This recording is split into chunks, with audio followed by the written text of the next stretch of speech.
You're this perp back with another video, and I just got done watching My Hero Academia Heroes Rising. This is the second My Hero Academia movie. And before I get into this review, hit that like button and hit that subscribe button. I'm almost at 1K, so your subscription would definitely be helpful. If you don't, I'm not forcing you to. It is what it is. And also follow me on Twitter at perpminded420 because I post a lot of updates and whatnot and yada yada yada. But anyways, let's get into this movie, shall we? Now, I thought the first movie was okay.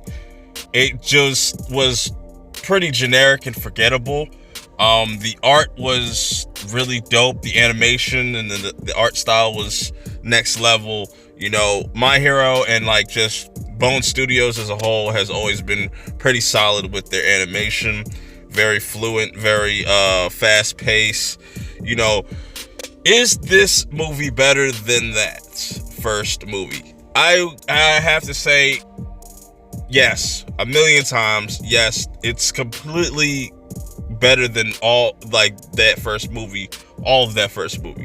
You know, so essentially these movies are, I would say, like halfway canon because they mention stuff from season 4, but they don't mention other things. So it's kind of they're kind of like standalone movies, which I'm cool with. You know, so they can kind of just do different things with these movies while the show's still going on.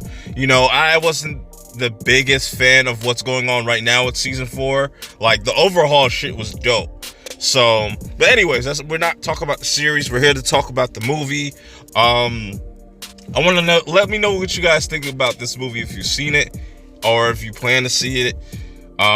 So essentially the UA students, you know, class 1A, they get sent to this island where they're pretty much helping out this island that has no protection. They have barely any crime, and it's a good way for them to like show what they got pretty much. And you know, while this is all going on, you know, the beginning of the movie, you see the League of Villains like Dabi and whatnot, but they end up being like one or twice as like diversions and stuff, and Shigaraki's kind of being completely out of the loop because none of the villains know what they're transporting. And then we get introduced to the villain 9, and I gotta say, this is what I'm talking about for a fucking villain. 9 is a fucking savage. I would have loved to got like a whole like arc with this character because he's very interesting, but some might say that he's kind of generic. I would beg to differ because his whole motive is he doesn't really care about heroes. He doesn't care about villains. He just feels like people with superpowers should just, you know, be at the top of the food chain. Similar to like Magneto. That's a good comparison. He's sort of like Magneto in a way, but he has similar characteristics of All For One. You know, I'm not going to really get into that, but he is a dope villain. And even the little crew that he has, you know, Mummy and the dude that looks like Bergamo from Dragon Ball Super, and Slice, those were formidable like villains. You know, even the dude, the Beast dude, you know, the guy that looked like Bergamo was like putting work on like most of the students. Like Todoroki could barely like stand toe to toe with this dude, but they ended up, you know, getting through it. And you know, this whole movie is more about just Bakugo and Deku, and I really like that because they really shown their growth throughout the series. And you know, Bakugo is Deku's Vegeta, and you know, it's really interesting to see how far they've come. You know, they've hated each other and now they're just really rivals, and I want to see more of them teaming up because that shit was amazing. Like, to me, them teaming up was better than Captain America holding Thor's hammer. That's just my opinion, but you know, that's how I feel about it. I enjoyed this whole movie all the way through. I wasn't really bored. You know, it was very fast paced. There wasn't really any slow moments for me.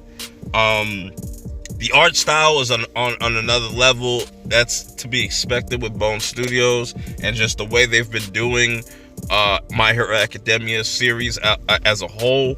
But it's a pretty cool story. You know, they're trying to protect these little kids, you know, from getting snatched up by Nine, because they have a quirk that Nine wants, that, you know, if he got that he could have pretty much been a real dangerous threat to just not the students, just to, you know, all of Japan and whatnot. So it's interesting to me what they're doing with these movies. I want to keep seeing these movies getting cranked out.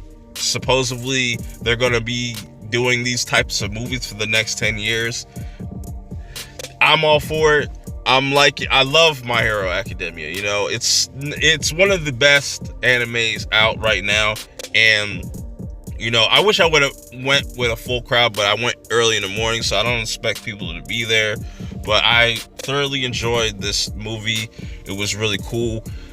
Let me know if you have any plans on seeing this, or, you know, if you've seen this, let me know what you think about it in the comments below.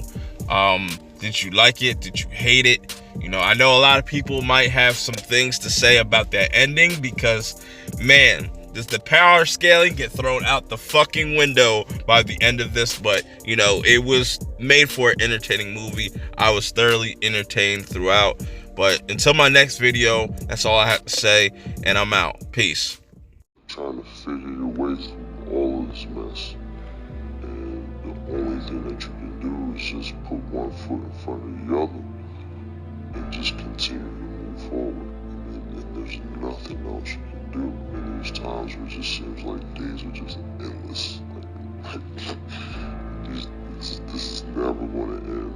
This feeling, this dark time is just never going to be over. And I think once you go through something like that, you can't help but be different. You can't help but have a better sense of